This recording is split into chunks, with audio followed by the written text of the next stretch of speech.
NFTs are becoming increasingly popular with artists. Our next guest is the curator of an NFT collection that's bringing both classic and modern masterpieces into the digital world. Please welcome Anna Seaman from the MORROW Collective. Hey, Anna, thanks so much for joining us today. Nothing confuses me more than NFTs, especially in the art space, so I am glad that you're here. I get confused. What's the difference between me seeing a digital art piece, taking a screenshot, and feeling like I have some sort of sense of ownership of it? Because I know that's what you focus on. Ownership is the key word. You can take a screenshot of a JPEG, you can take it from the internet, right-click save. That doesn't mean that you own it.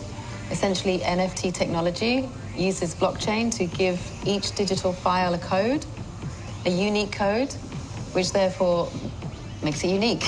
Therefore, if you want to own it, you have to buy the NFT. So this same digital image can exist in multiple places, all over the internet, on everyone's phone, but only one person will own it, and that's the key. But what does that mean for you if you are the owner? How is that profitable? How is that a good investment? Well, in terms of art, so art, for the longest time, digital art has not had a way of bringing value to it because of this. Because if you're a photographer and your photograph is on the internet, there is no value attached to it because everyone can just have it. So the idea of an NFT solves that problem, because even though it still exists everywhere, there's only one owner, meaning that if you want to profit from it, sell it, you have to buy this NFT. And the other thing about NFT technology is that it's a digital ledger. So every time it changes hands, that is recorded on the blockchain. Therefore, the price history, the provenance, and all these things to do with the art world are solved using NFTs. I have a quick question for you about that. So would you say using digital art and creating NFTs out of art is kind of replacing the Web 2 version of royalties? Like when I go on iStock or any of those traditional platforms and I don't own, I pay a royalty fee to be able to utilize that. So is the NFTs replacing that traditional, those traditional platforms where you pay royalty fees to a third party, and maybe now you're doing it to the artist directly?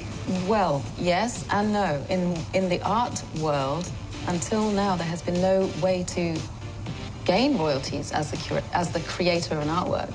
Like you make a painting, you sell it once, or any kind of artwork, you profit from that, but then when it goes onto the secondary market and say you become really popular in 10 years' time, you're never profiting from those huge sales. But within NFTs, you can use something called a smart contract. So you can embed the royalty in that contract, meaning every time it changes hands, the royalties go back to the creator. So it is a real game changer in the way art is made, bought and sold. So tell us a little bit about the art that you deal and you dabble with. Is it only NFTs? Is it only in its NFT form, or does it sometimes come with a real physical art piece and it serves as a sort of certificate? Good question. So MORROW Collective was born from a traditional art background, and we founded ourselves in 2021 to introduce the concept that traditional art world structure will happen in the NFT space. So as MORROW, we only work with NFTs, but we do bring traditional artists into the space, showing them how they can use their practice to move into the digital realm. So they may have a physical painting that they animate, for example, and make it into an NFT. That's just one example. Just a quick one on the value of this art. How would you value an NFT? It's like the most popular question, and my answer is, in the traditional space, traditional world, you build up your collector base, you build up your value over time. But in NFTs, everyone kind of starts from zero. So it will take time to properly balance out, I think, because also NFTs exploded onto the market and everybody thought they're going to be a millionaire overnight. So the pricing question is based on subjectivity, what someone is willing to pay. But as an artist, we always advise people to stay within their trajectory, Now, how do you, sorry, I didn't mean to interrupt you there. How do you convince traditional art collectors to shift their focus from what they might originally invest into a canvas to an NFT? Probably the biggest challenge, honestly, because we have a whole new ecosystem emerging, a new language, a new technology.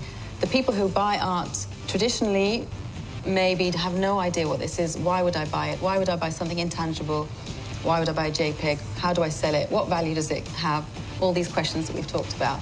And so one of the biggest challenges we have is educating the market. We're still in the early days, and it is still evolving, but it's evolving quickly. So Anna Seaman, thank you so much for coming on DXB today. Thank you. We are going to be delving deeper into the world of NFTs in just a little bit, so don't go anywhere.